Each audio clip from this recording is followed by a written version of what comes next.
이러한 것은 친북 좌파의 소행은 그 자체 적전 분열이고 북한의 착각 오판에 따른 전쟁의 위험성을 오히려 증대시켜준다 이렇게 판단이 됩니다.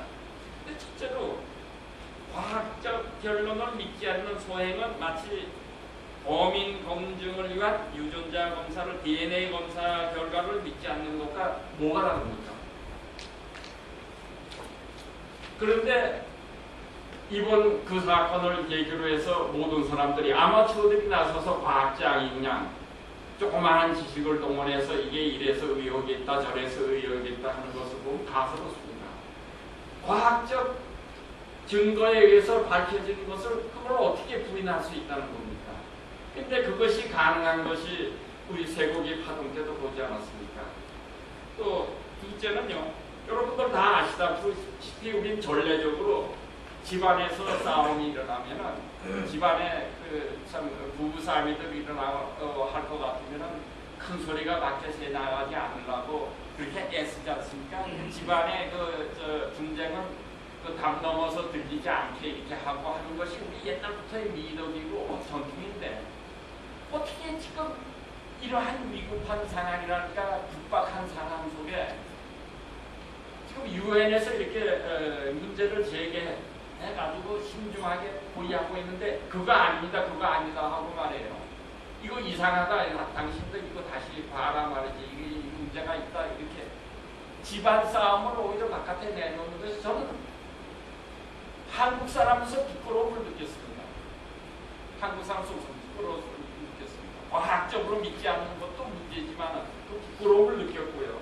또 셋째는요.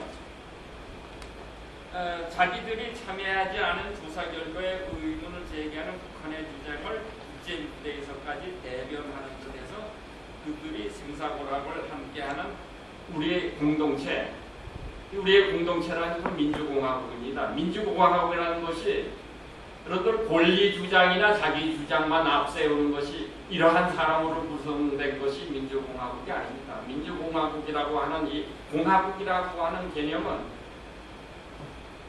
원래 그리스나 로마 시대에 이 조그마한 마을에서 시작했던 이제 로마만 하더라도 이 조그마한 마을에서 나중에 제국으로까지 성장한 이러한 나라입니다만은 자유를 지키기 위해서 시민들이 스스로 무기를 들고 목숨을 바쳐서도 자기 공동체를 지키던 이러한 전통에서 나온 이러한 자유 수호를 위해서 이러한 각오까지 하고 희생을 각오하고 양보하고 이러한 사람으로 뭉쳐진 것이 이게 공동체입니다. 이게 민주공화국입니다. 민주공화국은 당신이나 나나 똑같이 평등하지만 동시에 자유를 위해서 뭉치고 서로 양보하고 타협하고 희생하고 책임지고 이러한 사람으로 모인 것을 한국 나온 사람들은 민주적 덕성이랄까 시빅 버추라고 이제 이런 개념을 씁니다. 이런 시민적 덕성을 갖춘 사람으로 이루어지는 것이 민주공화국이지 자기 주장만 옳다고 외치는 사람으로 이루어지는 것이 민주공화국이 아닙니다. 그래서 사실은 이러한 해석조차도 받아들이지 않는 것이라면 우리 어떻게 한 공동체의 구성원이라고 할 수 있을런지 이것이 대단히 의심스럽습니다.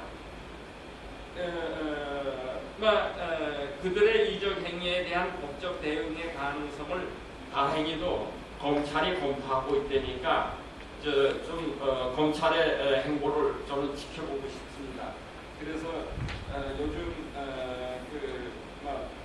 검찰이 소위 스폰서 검사 폭로 사건으로 위기가 소침해 있고 또 다른 한편 사법 개혁에 물결이 휩싸여서 바쁜 줄 압니다만 이 검사를 철저히 해서 법적으로 어떻게 이런 것이 가능한 건지 이것을 예를 들어서 우리가 국가보안법이라고 하면은 신경질적으로 반응을 일으키게 만드는데 성공한 것이 또한 좌파들의 생각들인데 그래서 국가보안법 하면은 이건 남을 몰매를 줘서 정치적으로나 사회적으로 몰매를 줘서 매장시키는 수단인 것 같고 이렇게 인상을 주게끔 국가보안법의 이미지가 생겨났는데 이것 자체도 문제가 있습니다. 가령 나라에 우리 헌법재판소에서도 분명하게 그 정의를 내리고 있습니다만은 우리나라의 정체성이라는 게 뭡니까? 자유민주주의, 시장경제, 또 합법적으로 정립된 대한민국의 정부, 이러한 것을 정복하려고 하는 것이 분명한 이러한 것이라면 왜 처벌을 할 수 없어야 합니까? 그것은 저는 학생들한테 이렇게 얘기를 합니다. 가령 미국 사람이 대한민국의 정부, 합법적으로 수립된 정부를 정복하려고 한다. 우리의 자유주의 이 체제를 정복하려고 한다고 같으면 미국 사람을 상대로 해서라도 싸울 수 있는 의지가 있어야 한다. 그러지 않고 우리가 어떻게 자유민주주의를 지킵니까? 그것을 위해서 존재하는 것이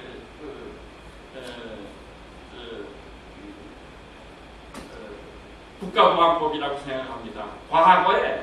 과거에 그게 남용이 된 적이 있었겠죠. 그러나 최근에는 그렇게 남용할 수 있는 법이 아닙니다. 그것은 다듬어지고 해서 헌법재판소의 결론도 나오고 다른 한편 또 국회가 손을 봐가지고 거기에 분명하게 이 체제, 자유민주주의 이 체제나 합법적인 정부를 전복하려고 하는 것이 명백한 이러한 것을 알고 그러한 것을 목표로 해서 북한이나 이러한 사람들의 그 주장을 찬양, 고무, 동조할 때 그러한 것이 분명할 때 이러할 때에 국가보안법이 적용되는 것이지 그냥 삐딱한 얘기만 했다고 해서 적용되는 법이 아닙니다. 그러한 것을 위해서 이 사법부가 있고 검찰이 있고 경찰이 있고 다 이제 법치주의적인 원리에 따라서 움직이게 되어 있지 않습니까? 그래서 이 미국에서도 이러한 목표를 위해서 소위 언론의 자유를 최대한으로 지키되 왜냐 할 것 같으면 자유민주주의의 꽃 중에 하나가 언론의 자유인데 언론의 자유도 최대한으로 보장을 하되 그러나 바로 언론이라고 하더라도 나라가 없이 국가가 없이 언론이 보장이 됩니까? 어떻게? 그러니까 국가 안보를 위해서만은 이 양자를 조화를 해야 합니다. 그래서 명백현전 위험의 원칙이라고 하는 이러한 원리가 개발이 되어 있습니다. 그것은 국가 안보도 최대한으로 보장하고 동시에 그 언론의 자유도 최대한으로 보장하고 그건 뭐냐고 할 것 같으면은 국가 안보에 관계된 것에 그 위험성이 명백하게 드러나고 또 비교적 근접적으로 최근에 일어나서 이것은 위험하다 이대로 놔둬서는 안 된다 하는 판단이 가능한 이런 상황에서 그 경우에는 언론의 자유도 침해할 수 있다. 찬양, 고무, 동조하는 언론은 제재를 가할 수 있다. 이러한 원리입니다. 그래서 이러한 원리에 의할 것 같으면요. 이제 왜 그러한 생각을 했느냐고 할 것 같으면은 유엔에다가 이러한 서한을 보낸 참여연대의 그 서한을 옹호하는 국회에서의 그 누이를 볼 것 같은 거 언론의 자유가 아니냐 이러더라고요. 근데 유명한 얘기가 있습니다. 여러분들 만원 된 극장에 여기에 지금 한 300~400명이 꽉 발디딜 틈도 없이 들어섰는데 어느 느닷 없이 일어서면서 부랴 했다고 가정을 해보세요. 그게 언론의 자유라고 하는 이름으로 여러분들 보장되어야 한다고 생각을 하십니까? 그것은 미국의 유명한 대법관이 일찍이 몇십 년 전에 이미 밝힌 바가 있는 겁니다. 지금 나라 안에 이 상황이 아주 급박하게 돌아가는 이런 상황에 이거 부랴 하고 된 거하고 소리친 거하고 뭐가 다릅니까, 여러분?